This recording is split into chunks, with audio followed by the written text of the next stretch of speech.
Alamat ng saging. Sa isang nayon ay may mag-anak na tahimik na namumuhay.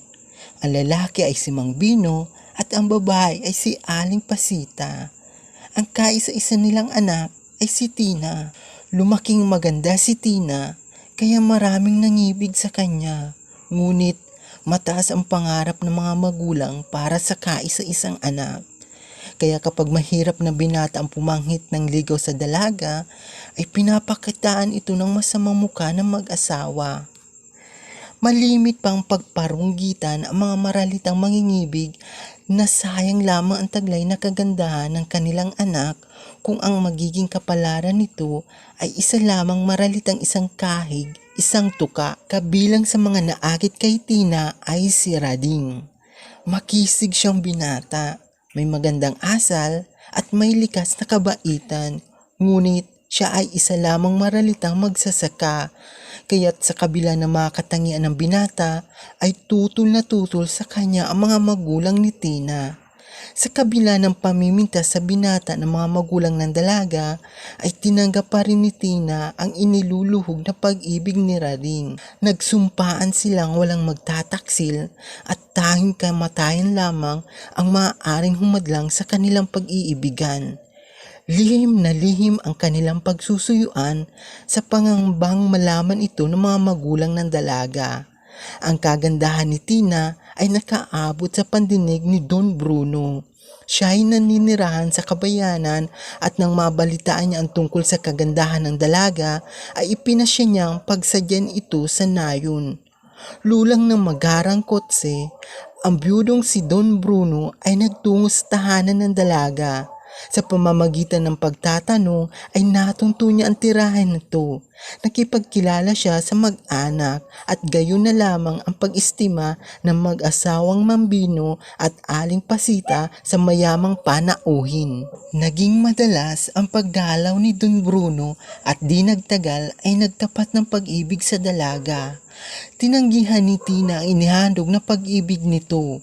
Naging mapilit ang biyodo kaya't napilitan ang dalagang tapatin ito na wala siyang pag-ibig dito at puso niya ay nakasangla na sa iba. Ayaw maniwala si Don Bruno dahil liban sa kanya wala raw naman siyang nakikitang pumapanik ng ligaw sa dalaga.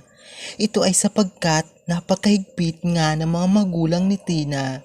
Sinabi rin niyang hindi siya titigil ng pagnunuyo sa dalaga, maliban na lang kung mapapatunayan niyang may katipan na nga ito. Sa sandaling mangyari ito, nangako siyang hindi na niya ito gagambalain pa at kung ipagtatapat ng dalaga kung sino ang katipan nito ay hindi niya sasabihin ang lihim kahit kanino. Sa kagustuhan ni Tina na tumigil na sa panliligaw ang matanda, ipinagtapat niya na si Rading ang kasintahan na niya.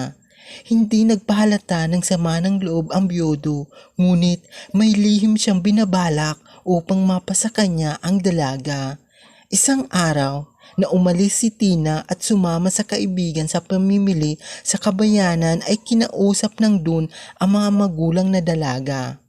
Ipinagtapat niya sa mga ito ang tungkol kina Tina at Rading. Gayon na lamang ang galit ni Mang Bino, ngunit sinikap ni Don Bruno na mapaglubag ang kalooban ng ama ni Tina.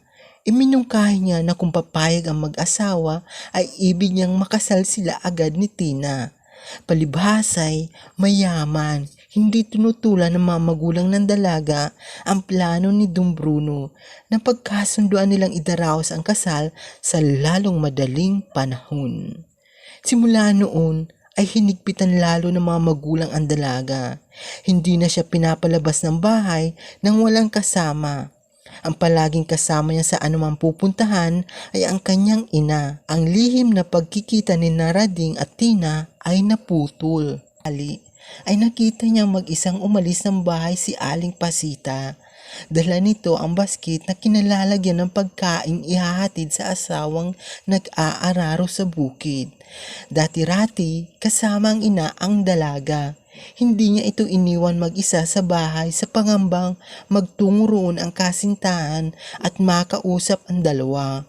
Nang tanghaling iyon ay hindi napilit ng ina na sumama si Tina sa paghahatid ng pagkain sa bukid. Dumaing ang dalaga na masakit ang kanyang ulo at nang damahin ng ina ang noo ng anak ay mainit at tila may sinat nga ito.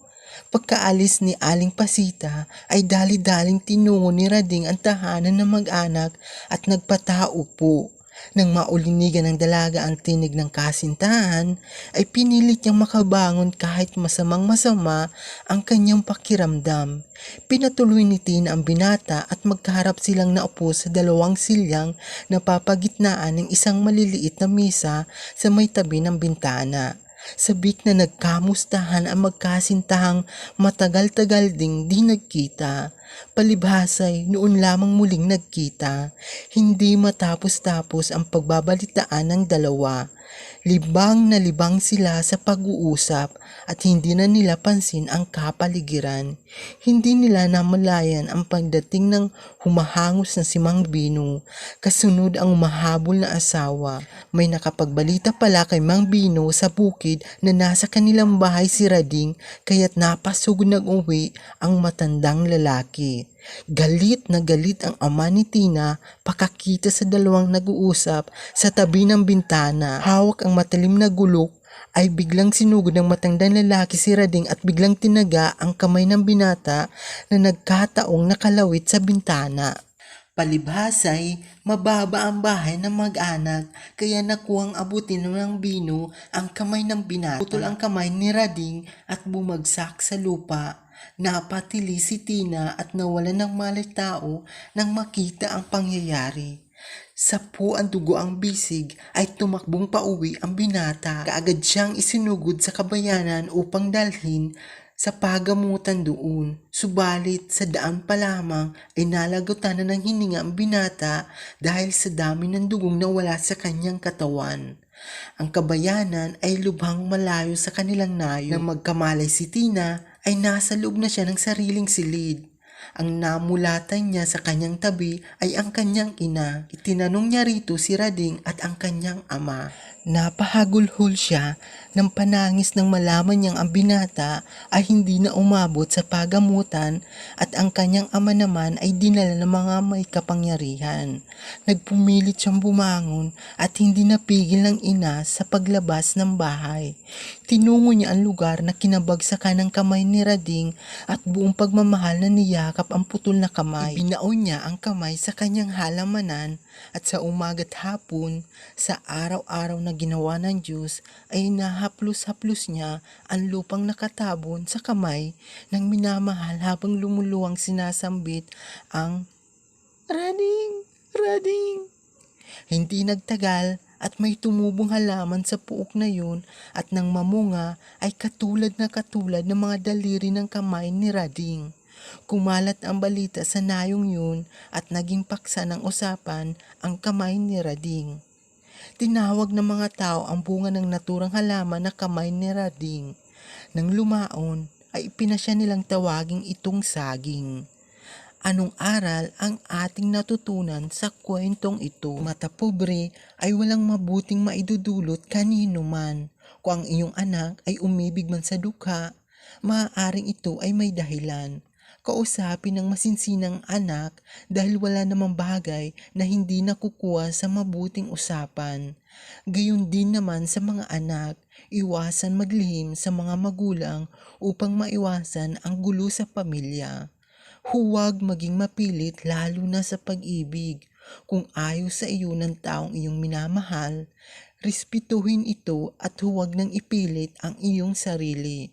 Maaaring may ibang taong nakalaan para sa iyo kung ikaw lamang ay marunong maghintay.